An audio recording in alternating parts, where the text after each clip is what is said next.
Assalamualaikum warahmatullahi wabarakatuh. Pada video kali ini kita akan mempelajari unsur-unsur golongan 1, yaitu unsur logam alkali.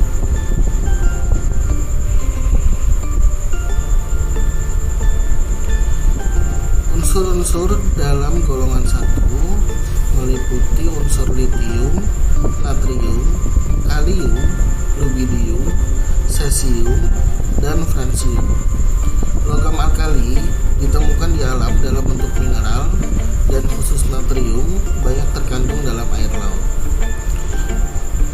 Litium dapat ditemukan dalam mineral spodumene atau mineral lepidolit. Natrium banyak ditemukan dalam garam laut, kemudian dalam mineral trona dan mirabilit. Kalium dapat ditemukan pada mineral silfit, silvinit, dan karnalit. Rubidium biasanya terkandung sebagai pemotor dalam mineral lepidolit. Cesium terkandung dalam mineral polusit, dan francium merupakan hasil dari peluruhan aktinium.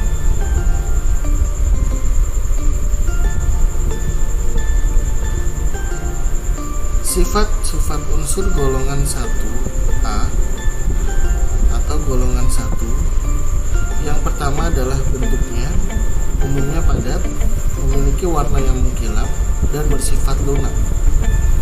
Hal ini dikarenakan ikatan yang terjadi antar unsur-unsurnya merupakan ikatan logam dengan satu elektron valensi masing-masing atom yang dapat bergerak bebas dalam awan elektron, sehingga unsur-unsur golongan 1A umumnya memiliki konduktivitas yang baik.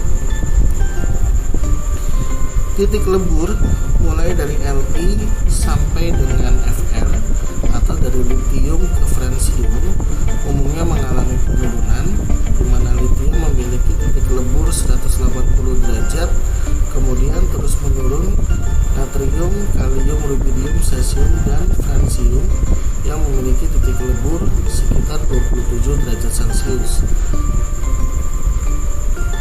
Begitu pula dengan titik didihnya, dari litium ke francium akan mengalami penurunan titik didih. Reaksi-reaksi golongan 1A. Yang pertama adalah reaksi dengan air. Golongan 1A akan bereaksi dengan air membentuk hidroksida logam dan gas hidrogen. Reaksi yang terjadi antara logam golongan 1A dengan air umumnya merupakan reaksi yang disertai dengan pelepasan energi yang besar. Semakin ke bawah dari litium ke rubidium, maka akan semakin besar energi yang akan dilepaskan. Litium bereaksi dengan air akan menghasilkan basa litium hidroksida, di mana reaksinya berlangsung perlahan.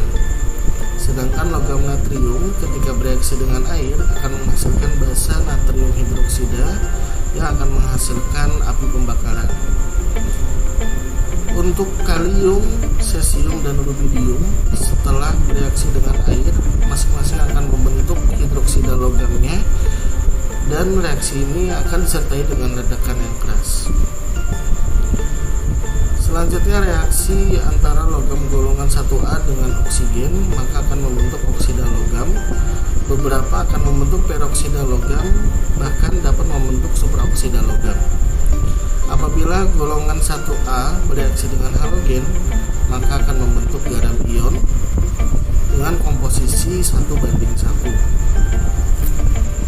Contoh yang paling umum adalah garam NaCl.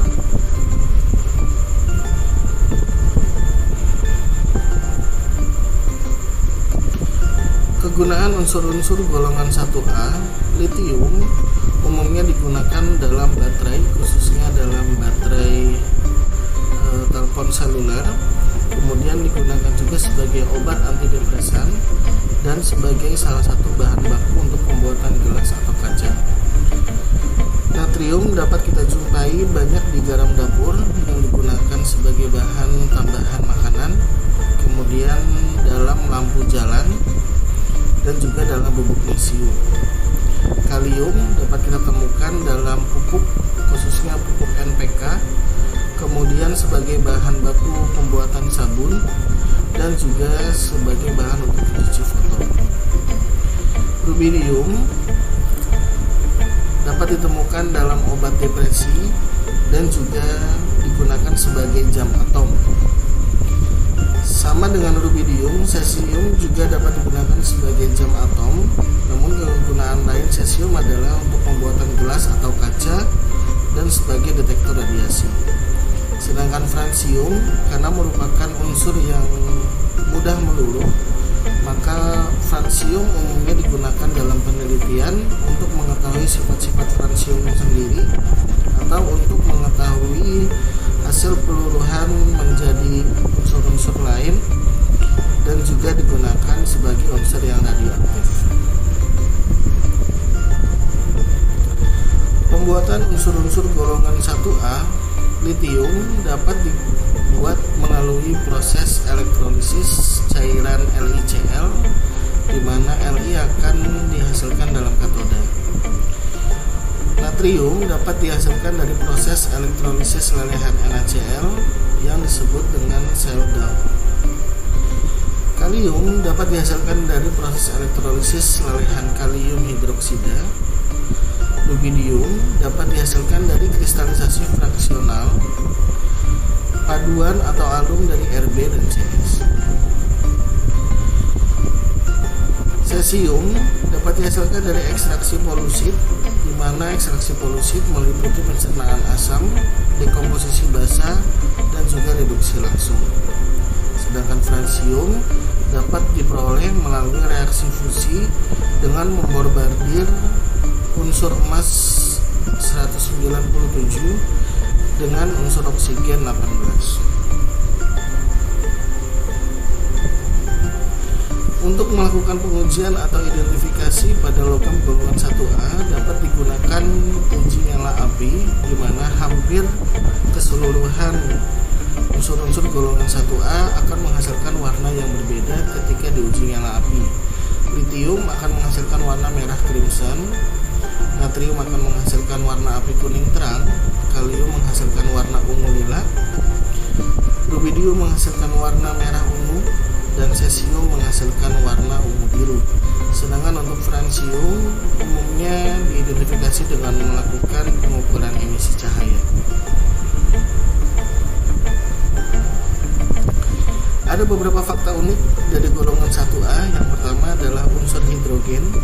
Unsur hidrogen ini ada di golongan yang sama dengan unsur-unsur yang sebelumnya kita bahas. Namun hidrogen bukan merupakan logam alkali. Hal ini dikarenakan hidrogen memiliki pola konfigurasi elektron yang sama seperti unsur-unsur logam alkali yang lainnya, yaitu diakhiri dengan NS1. Hidrogen memiliki konfigurasi elektron 1s1. Litium memiliki konfigurasi elektron yang diakhiri dengan 2s1. Natrium memiliki konfigurasi elektron yang diakhiri dengan 3s1, dan seterusnya, sehingga hidrogen ditempatkan di golongan yang sama dengan golongan logam alkali, namun dia bukan merupakan logam alkali. Fakta selanjutnya adalah hidrogen merupakan unsur yang paling kecil dan juga merupakan unsur yang paling banyak di alam semesta. Karena dipercaya bahwa hidrogen, helium, dan litium merupakan 3 unsur paling dasar yang membentuk alam semesta. Kemudian penamaan golongan alkali diambil dari bahasa Arab, yaitu alkoli, yang artinya abu, di mana abu ini jika dilarutkan dalam air maka akan bersifat basa. Hal ini sesuai dengan sifat dari unsur-unsur logam alkali yang apabila dilarutkan dalam air maka akan menghasilkan basa. Kemudian semua logam alkali meskipun padat namun bersifat lunak, tidak seperti logam yang kita kenal seperti besi yang umumnya sifatnya keras. Maka logam alkali umumnya bersifat lunak dan dapat dipotong dengan pisau. Selanjutnya untuk reaktivitas golongan alkali maka akan meningkat